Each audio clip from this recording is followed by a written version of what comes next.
Welcome back. I'm the Cockpit printer, and today we will connect our first little panel to the flight sim. We have a look into Mobiflight, where we do all the connections between our hardware and our software. Please make sure that you're subscribed to the channel, hit the bell, and let's go to work.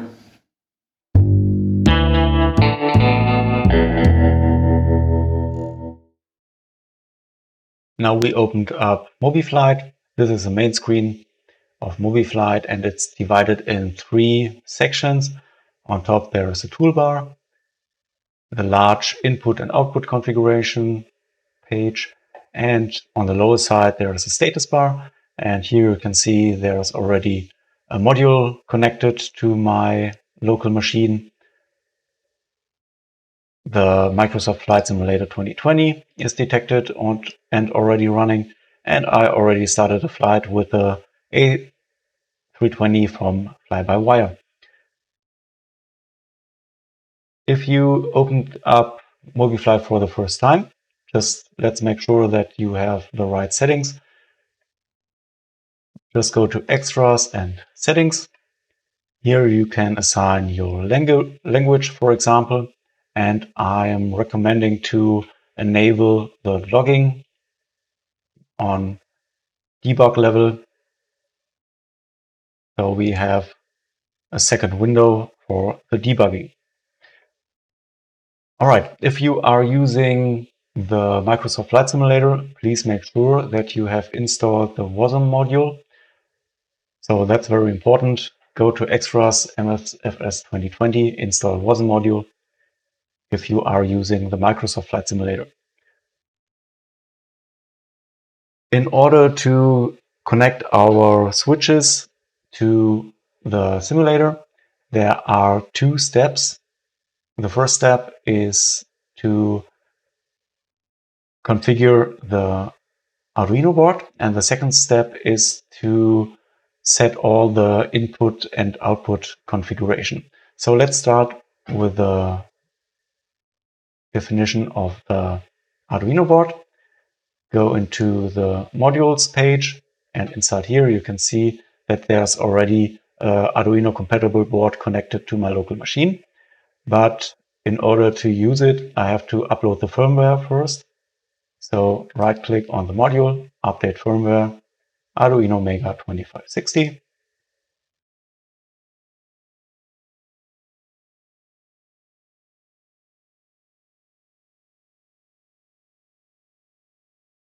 So now the firmware is uploaded and this module is ready to use.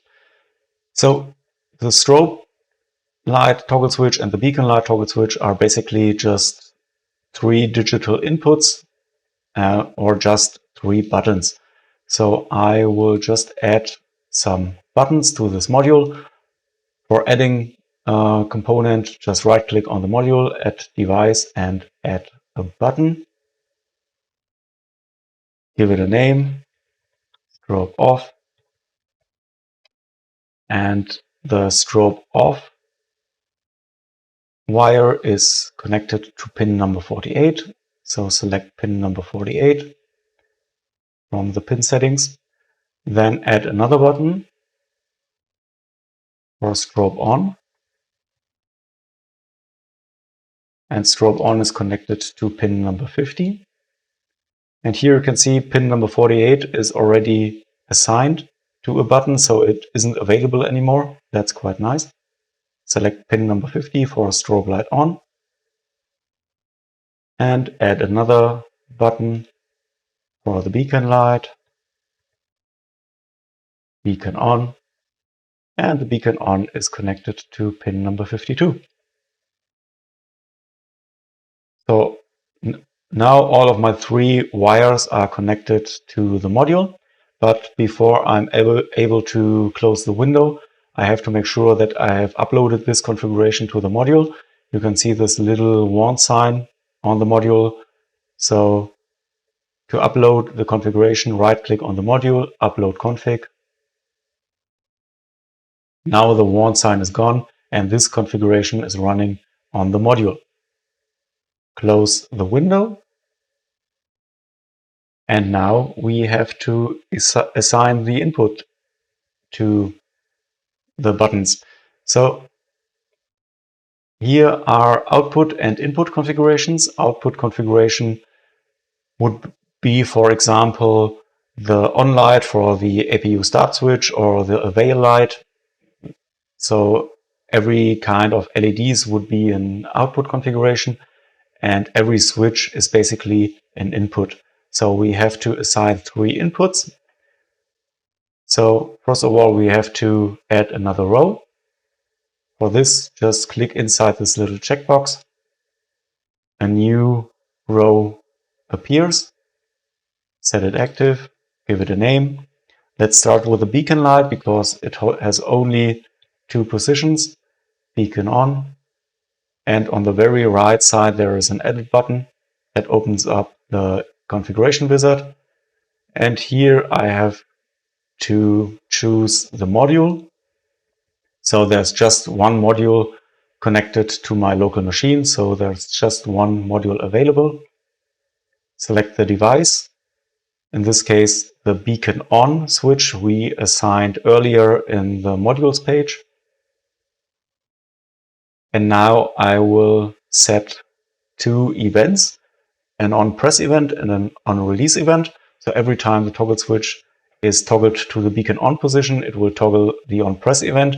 And if it toggles to the off position, it will release the switch. So I will set an on release event. Let's start with the on press event. Set the action type to Microsoft Flight Simulator 2020. And now we have to select the preset that should be triggered. So there are almost 19,000 presets available for all different kinds of aircrafts and systems inside the flight simulator. So we have to filter the list. I can either filter by selecting a vendor. In my case, it's a fly-by-wire. The aircraft is the Airbus A320, and the system is the lights. Now there are 34 matches inside the system. And here I simply select the beacon lights on. That is the preset for the on press event. Let's assign an on release event as well. Go to the on release page, the action type Microsoft Flight Simulator 2020. You can filter the list by selecting a vendor, aircraft, and system again, or just search for beacon. 81 matches. So now we have to be careful because there are different kinds of aircrafts. So here's an A300, A310, and there's even the Bell helicopter available. So we have to make sure that we have selected the right aircraft.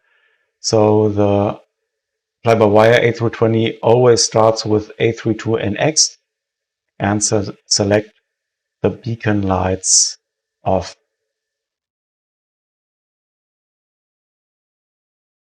Now I have assigned the on press event and on release event. Close the window, and now we are able to check our configuration. So let's toggle the beacon switch. And you can see in the debug window that Mobiflight is reacting to the input.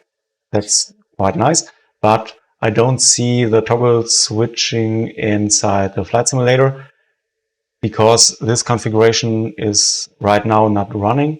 So just click on run. Now you can see the running in the status bar. And now if I'm toggling the beacon switch to the on position, it switches in the simulator as well. Back to off. So that works just nice. Let's do this same configuration with the strobe light. So add another button, another row. Set it to strobe on. go back to the config wizard, select the module, select the device. In this case, it's strobe on. And again, we will assign an on-press event and an on-release event. The action type, Microsoft Flight Simulator 2020. Search for strobe. And select the preset A32NX strobe lights on. Let's assign an on-release event as well. Search for strobe and set it to A32NX strobe lights auto. Close the window and let's check the strobe on. Back to auto, on, auto. The off position doesn't work right now. We will fix that in a minute, but strobe on and back to auto already works just fine. So let's add another row for the strobe off.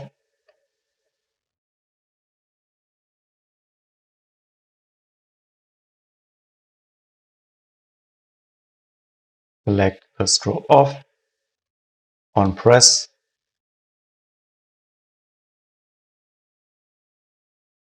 Now we want to trigger the A32NX strobe lights off, and on release, as we did with the strobe on, let's assign it to A32NX strobe lights auto. Close the window and let's check our strobe lights toggle switch. Off, auto, strobe lights on, back to auto, and off. So now you can see both of my toggle switches are connected to the flight sim and are working just fine. So these two switches are ready to use. One more thing I highly recommend, just save your configurations. So, for example, if your system is broken or you change the module, you don't want to do all the configuration again. So just save the input and output config by File, Save As, give it a name,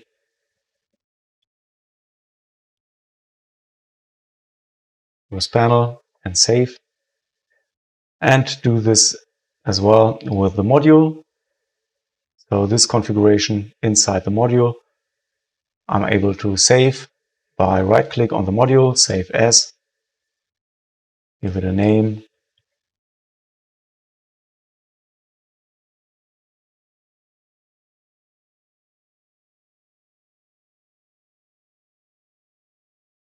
This is the end of the fourth episode in this series. Today we connected our first little panel to our flight simulator, and as you have seen with the Mobiflight software, it's so easy to connect the hardware to the flight sim. We covered the basics inside Mobiflight, so we will do these steps over and over again. We will add more buttons, LEDs, and do the mapping to the input and output configuration. It will always be something similar like today. There's just one more step to do. In the next episode, we will have a closer look on our panel design. We will add some labels to it for the backlight illumination. So see you in the next episode. Make sure that you subscribe to the channel and hit the bell. See you in the next episode.